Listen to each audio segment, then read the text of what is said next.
A vital community by a racist mob is not an easy past to confront, but one we must face if we are truly to go in search of history.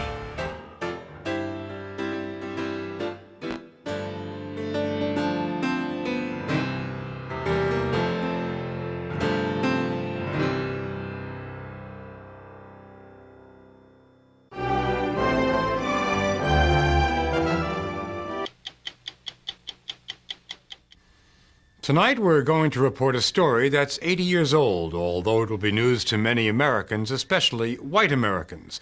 The headline is that the country's worst race riot took place in 1921 in Tulsa, Oklahoma.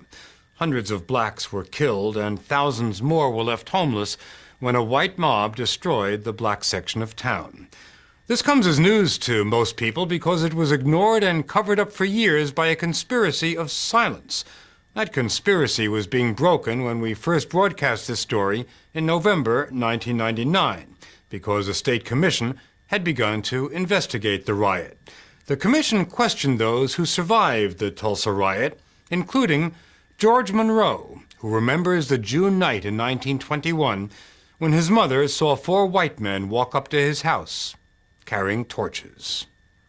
Our mother told us to get up under the bed, and we got up under the bed. We could just see just their feet. They came in and set fire to the curtains, and one stepped on my fingers, and my sister put her hand over my mouth to be sure to stop me, because she could tell I was fixing to holler because it hurt. Monroe escaped with some sore fingers. His home and the rest of Tulsa's black neighborhood, called Greenwood, was burning. Before the riot, 10,000 blacks lived in Greenwood, did business there, prospered there. In fact, Greenwood was one of the nation's most vibrant black communities. But children quickly learned that they lived in a different world from whites. The tracks was a dividing line.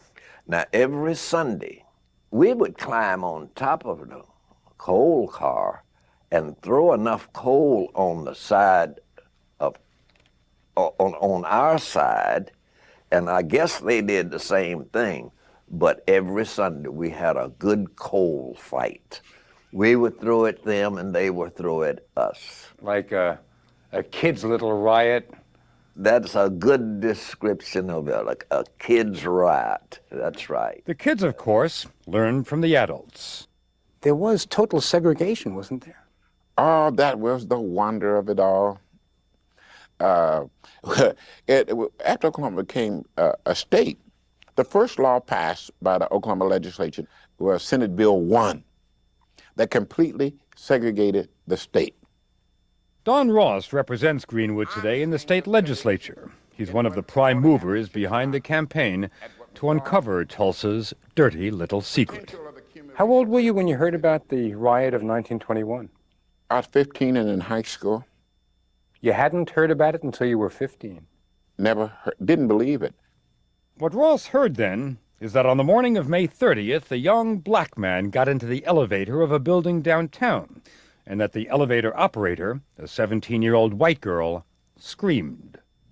The Tulsa Tribune, which was the afternoon daily newspaper, printed a fantastic write-up of this event. They had a front-page story that said, "Nab Negro for attacking girl." Within the next hour, there's lynch talk on the streets of Tulsa. Historian Scott Ellsworth has been studying the Tulsa riot for 20 years. It's not just an academic quest for Ellsworth. He was born and raised in Tulsa. So the word of a lynching was out in the streets. Whites started gathering. How were blacks reacting? Great concern. I mean, everybody knew what was about to happen. Many of Tulsa's blacks were veterans of the First World War and armed. A group went to the courthouse and offered to help defend the jail and its black prisoner. The sheriff told them to go home. And as they're leaving, a white man goes up to a tall black vet and says, "Where you going with that gun, nigger?" And the vet says, "I'm going to use it if I have to." The white man says, "Like hell you are, give it to me." A struggle, shot goes off. The worst riot in American history begins. Just about then, as dusk was settling in, Venice Sims was getting ready for her high school prom. Had a beautiful dress, shoes, everything new. And even some borrowed pearls. The seamstress had let me have her borrowed pearls to wear, everything. Do you have a boyfriend? Sure. Secretly, my daddy didn't allow us to court, but I had one. And then you're supposed to go to the prom, and what happens? Well, that's when the riot, that's when it started. And that's when the bullets started falling. Miss Sims, her family, and many Greenwood residents got out of town during the night. Others stayed and fought, but by dawn, they were overwhelmed. Right before dawn, as many as 10,000 whites descended upon Black Tulsa. Opening fire? Opening fire. There was a block-by-block battle throughout the black community. They would force the occupants of a house out. If people resisted, they were murdered on the spot. The homes were looted, and then they were set fire to. Did the white authorities do anything to try to prevent this or control it? They don't. They spend most of their time arresting blacks and disarming blacks, preventing them from defending their homes and businesses, taking them to these internment centers around town. Sounds like a precursor of ethnic cleansing. Absolutely. Kenny Booker's father hid his wife and 5 children in the attic just before armed whites came to the front door. We could hear him from the attic talking to him, said, "Nigga, do you have a gun?" I think he said no. And he said, "Don't set my house on fire, please." He didn't tell him why, but after he left, not long after he left, they set it on fire, and we had to scramble down in a hurry.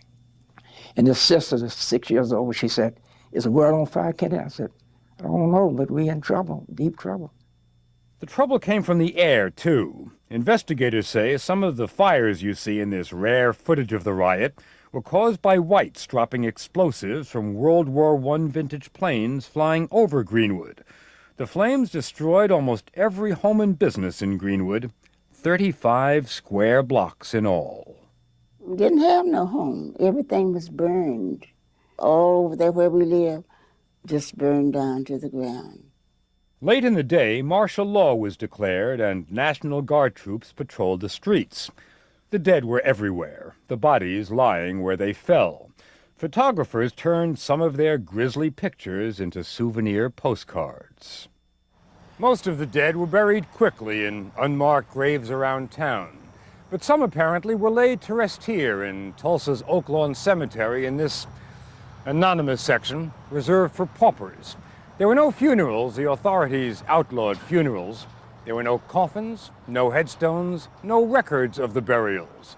But a 10-year-old boy saw it all. Clyde Eddy walked by the cemetery with a friend, saw some men digging and some big wooden crates. And we went in, naturally, and walked up to the first one and raised the lid up. There were 3 bodies of black men in it, just thrown in there. And we went over to another crate, a larger crate, and raised the lid on it, and there was 4 bodies in this one. And there was, let's see, there's either 4 or 5 more boxes scattered around. And about that time, one of the men saw us, and he run us out. The newspapers didn't think the mass graves deserved many headlines, and the White City Fathers, proud of their booming oil town, wanted to bury the story along with the bodies. The official version, typos and all, came in a National Guard report. It said there were 35 dead, 9 whites and 26 blacks. But that number just keeps on rising. We think now that something like 300 people were killed in this. How many people were left homeless by the riot?